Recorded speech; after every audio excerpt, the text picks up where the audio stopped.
Um ponto importante que nós estamos tocando aqui, cara, e foi pra mim, assim, tipo um alívio, porque a gente sempre fala, né? Nós defendemos, nós entendemos a alta performance, como você disse, tudo gera lucros, dinheiros, negócios, empresários, mas nós sabemos que não é saudável. Assim como eu vou lá pro outro lado, que a obesidade também não é saudável. Sim, Perfeito. Tá? Já, doença. Já vou entrar num ponto que vocês vão entender. Dentro dessa questão de obesidade, por que eu estou citando? Como nós trabalhamos e sempre estamos ali ligados em alta performance, principalmente o Pacho, que treina aí os maiores, aí, os Olímpias, digamos, a gente recebe todo dia mensagens no nosso Instagram que, cara, graças a você, pô, saí da obesidade, tô lutando contra a depressão, tô tentando aqui cuidar mais da minha saúde. A obesidade em si, quais são os maiores riscos que ela pode trazer para o coração? Por que eu estou perguntando isso? Tá? Para não perder de raciocínio e não me estender na pergunta. A opinião de vocês, pessoal, de pessoas que defendem a obesidade, ou seja, a autoaceitação. Não, se aceitem como você é. Se você é gordinho, gordinha, tá tudo bem, a sociedade tem que entender que tem essa questão de inserção social, entre outros pontos. Só que eu vejo as pessoas pregando, cara, você não tá se autoaceitando como a sua imagem, a sua estética. Você tá aceitando que a sua parte de obesidade tá acabando com a tua vida, cara. E você não tá querendo nem cuidar disso daí. Então, contrapontos. Primeiro, obesidade em relação a riscos no coração. Então, obesidade, ele é uma doença, na verdade, né, que o paciente apresenta, e isso pode gerar para o paciente vários distúrbios metabólicos, né, e até psiquiátricos para o paciente. Tá? Perfeito. Olhando para o lado metabólico, o paciente que tem obesidade, boa parte deles tem texto baixo. O paciente tem níveis pressóricos geralmente mais elevados, o paciente tem uma sobrecarga ventricular maior, ventricular que eu falo do coração, tá? Sim. O paciente também pode apresentar uma sobrecarga pulmonar maior para esse paciente, né? O paciente tem menor disponibilidade e mobilidade, que isso gera aumento do risco para fazer tromboses. Né, o paciente tem alteração da glicemia, da insulina, né, que vai gerar para o paciente uma possibilidade mais acentuada de desenvolver diabetes. Né? Então, assim, são vários fatores de risco que vai gerar para o paciente. Síndrome metabólica num paciente obeso geralmente é bem comum. O que não quer dizer que o paciente magro não pode ter uma síndrome metabólica que é compatível com hipertensão, dislipidemia, glicemia alterada, obesidade central ou obesidade no caso.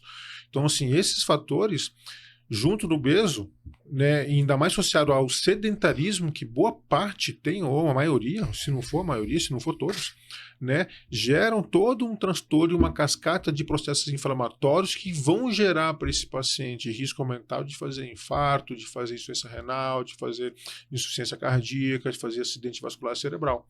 Então, assim, obesidade hoje, isso está descrito, não é uma coisa assim, é social, tem que aceitar. Não, a gente não está questionando de você não aceitar o obeso na sociedade. São coisas também totalmente diferentes.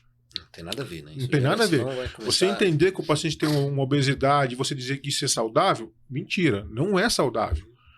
Não tem nada a ver com relação à questão de aceitar o obeso. Gordofobia. O ponto principal que nós temos aí na internet, né, as famosas lacrações, é que existem pessoas que pregam para você se autoaceitar como você é. Ah, cara, você tá obeso aí, fica tranquilo.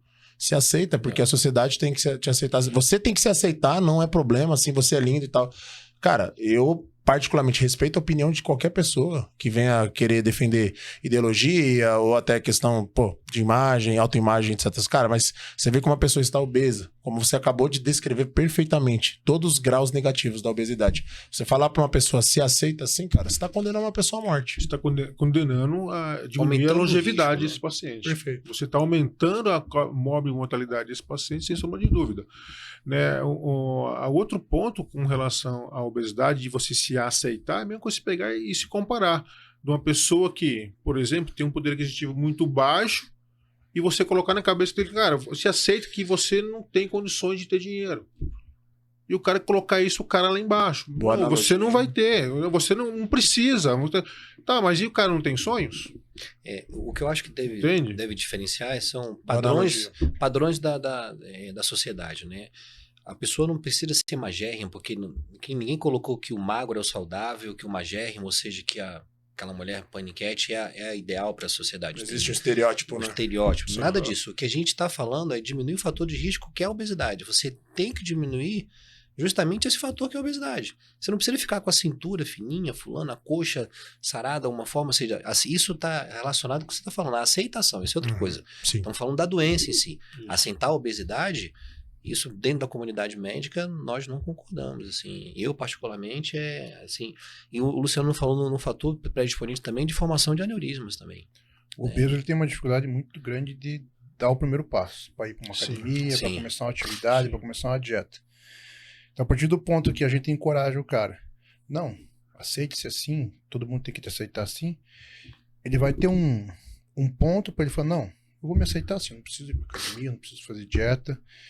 Então, assim, o cara vai acabar aceitando a doença. Sim. Algo que vai Uhum. para frente e acabar assinando. Diminuindo A a morte longevidade do cara. dele, como o Luciano falou.